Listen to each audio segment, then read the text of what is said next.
That's not funny. We're not clowns, we just enjoy unicycling, and it can be a sport in some countries. Lots of countries. This is a sport in lots of countries. Yeah.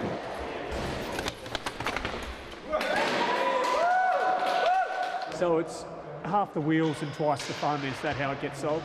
Yeah, that'd be a good way of summing it up, yeah. Yeah, that's good. I like that. Can we use that? That's yours.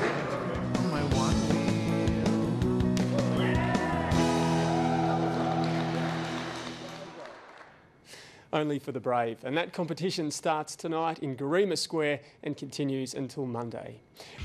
And Canberra's International Film Festival gets underway. It's a really eclectic program, which is what a film festival should be. There's films from many different parts of the world. Canberra's International Film Festival kicks off with a spy thriller tonight, and moviegoers will be subjected to tight security measures just to get in. Organisers managed to secure the Naomi Watts and Sean Penn movie Fair Game for the opening night, but on very strict conditions. It's yet another coup for the event, which last year featured the world premiere of Oscar winner The Hurt Locker. Kathleen Dyatt reports. Valerie, your name is in the paper. It says you're a CIA agent. Another coup for the Canberra International Film Festival has prompted some extraordinary security measures. The political thriller Fair Game is opening the festival tonight ahead of its international release. We just gave an undertaking that we would, make sure that no one took mobile phones and cameras into the screening. To see Fair Game, the security is absolutely at forefront as part of the contract of us securing and getting international rights to show it here in Australia. The festival will showcase 53 feature films and documentaries from 26 countries. Looks like a very good program. It's a really eclectic program, which is what a film festival should be. There's films from many different parts of the world and all sorts of styles and genres. They include first-hand accounts of war zones. This is the southern Korengal. Deadliest place on earth, the Korengal Valley. We're not ready for this. There are also some unconventional alliances. Ajami is a film set in Jaffa. And it's co-directed and co-written by an Israeli director and a Palestinian director. You'll come out of that film, I think, absolutely stunned. As the festival enters its 14th year, new digital formats are posing some challenges. We have 50 films coming from all over the world in different boxes and shapes and sizes, and we have to make sure we can screen all of those different formats. The festival runs until November 7th. Kathleen Dyatt, ABC News, Canberra.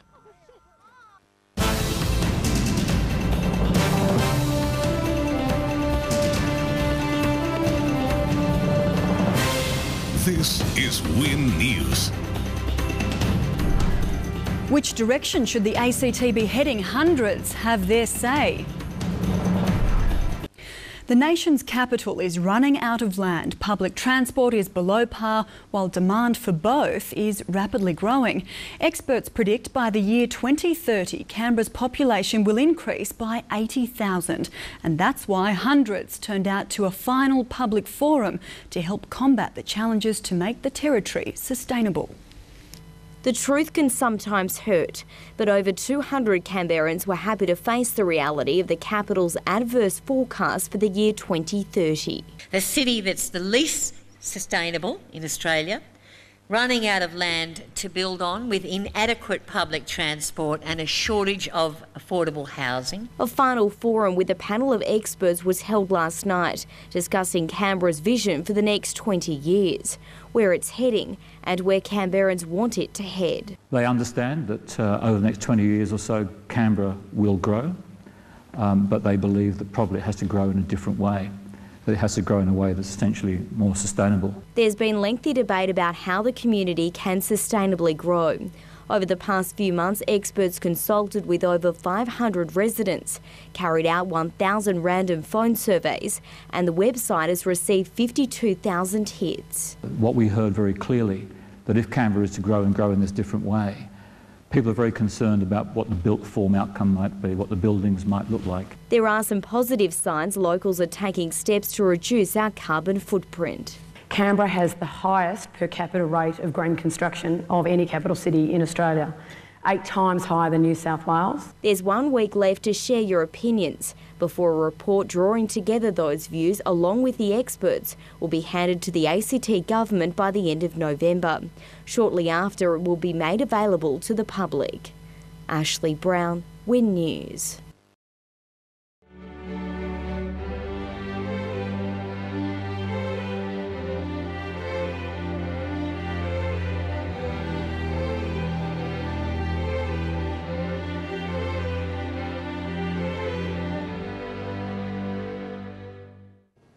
Hello and welcome to Stateline. I'm Chris Kimball.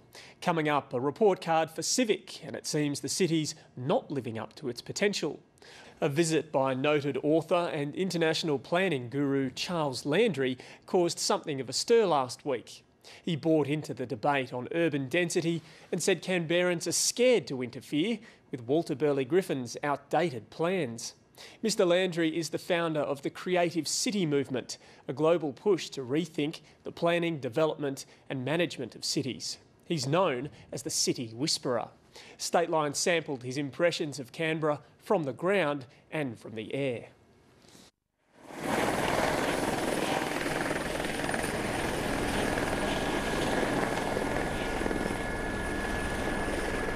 Flying over, you could still see there's sort of dispersal going out and out. Can we in general say that people are dispersing? Yeah, still dispersing. In broad terms, a number of people in Canberra want density. You know, not everybody wants, to be hidden away in a secluded place. And if you break down the demographics of the people in Canberra, I'm sure there are a number of people who want different types of things, and it's that which a richly layered city will provide. He's been dubbed the City Whisperer. He's in Canberra to talk to city planners, developers and also the Centenary of Canberra organisers about Canberra's future. Difficult. I mean, one option. Charles Landry did more than just whisper last week. He offered some home truths about Canberra's planning future.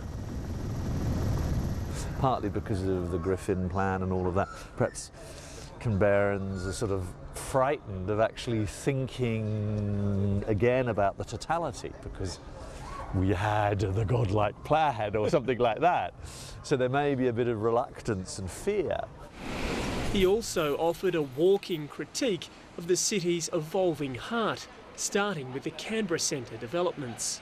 This, and obviously I can see that people find this incredibly convenient, is it sucks everybody into it and clearly has sucked the energy from over here into here. Now, what typically happens in a thing like that, because this is a project and that is another project, in an ideal world one would have said, okay, this is going to happen, this is going to suck all the energy from over there, this is going to basically have chain stores in it. How can we actually link these two projects together? And that seems to me the key point, that what you've got there is internalised here, and that over there is suffering, whereas in reality it's a joint project, and that's where really the question is, are you developing projects or are you developing a city? It's been 7 years since Charles Landry's last visit to Canberra. Back then he did the salsa in Garema Square for Stateline. I don't think really Canberra is the salsa, but Canberra's got to surprise the world that it's not a boring, cautious place. These days, with shutting shops all around, he'd struggle to attract an audience. That's the dead centre of town. I mean, they might as well put a bloody graveyard in there. Some say it's become a bit of a ghost town because of that suck into the shopping malls. Yeah, which it clearly has, yeah. When you see this area, do you see potential for this? Well, it's obviously difficult. This is literally 60 metres from there. You've got enough generic shops in the new shopping centre. You've got every, even I know the names of most of those shops. So we got that. So the question is, what is different? What have we got that's different, which would be interesting to explore? And there's obviously lots of creativity in Canberra, sort of hidden away in all these vast suburbs that extend into eternity. I mean, you could bring some of them, for instance, here.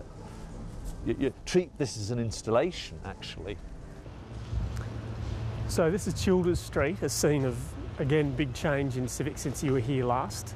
The ANU Exchange bringing the town and gown concept together.